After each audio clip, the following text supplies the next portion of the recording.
This is the second installment of my YouTuber analysis series, where I choose a specific YouTuber whose videos I admire and break down their techniques and formulas for creating great content. In my video on numbers and rankings, JxmyHighroller's is the person I was mentioning who inspired me to start using stats, but as I proved in that video, stats are nearly useless when it comes to analyzing art, especially writing. The type of video I want to focus on is the type that is heavily based on statistics. He starts with a topic and thesis for that topic. A thesis is basically a theory that will be proved later in an essay. He sometimes keeps this thesis a secret until he shows all of the evidence to maintain suspense. For example, in his video titled "Using Numbers to Find the Most Similar NBA Player to Michael Jordan," he didn't say who was the closest until the evidence proved it. One thing that enhances the quality of his videos is that he sometimes chooses a thesis that is contrary to popular opinions. For example, he goes against the opinion that Westbrook's triple-doubles are useless, the opinion that KD's choke was one of the worst in NBA history, and the opinion that LeBron and modern NBA is soft. The next step is simply using stats. For this, I'll break down specific videos. In "We've All Been Fooled," he explains the history of the triple-double, but then adds that numbers in the wrong context can twist the truth. He starts with a counter-argument and explains how less impressive players have more TDs than elite players. Then he transitions into his own argument, starting with how Westbrook changed triple-doubles. Afterwards, he gets into the core of his video. He shows two different stat sheets, one with Westbrook's overall win percentage and one with his win percentage for games where he had a TD. The win percentage is higher in every way on the second sheet, which shows that his team does better when he gets TDs. Then he attacks another argument about turnovers.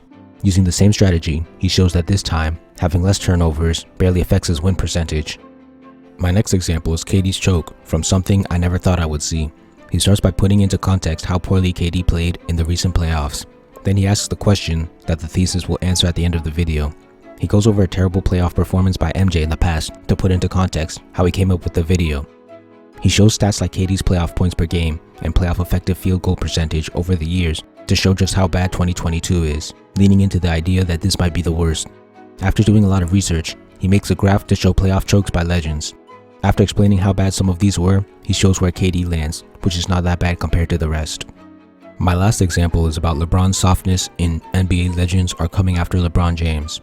He shows LeBron playing well against an older era player named Rashid, then contrasts that with the same player saying LeBron is soft and couldn't thrive in his era.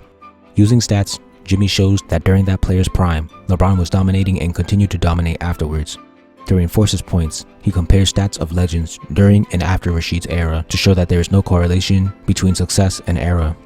Then, he takes it a step further and analyzes a player who retired before LeBron started, discrediting him.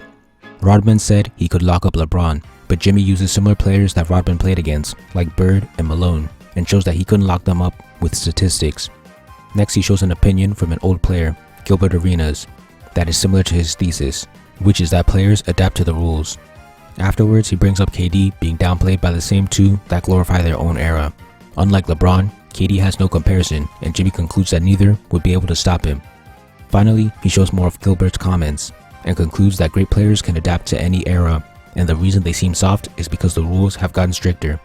To nail down the argument, he makes a reverse comparison about how an old player would have played differently today based on the rules. In conclusion, JxmyHighroller's creates these amazing videos by choosing an interesting topic, doing research and gathering statistics, creating beautiful graphs and stat sheets, backing them up with great arguments, and creating a thesis out of that. The most entertaining theses are the ones that are contrary to popular opinion. Sadly, I can't really implement this into my own style because, as I said before, stats are useless when trying to assess the quality of writing, which is what I mainly do on my main channel.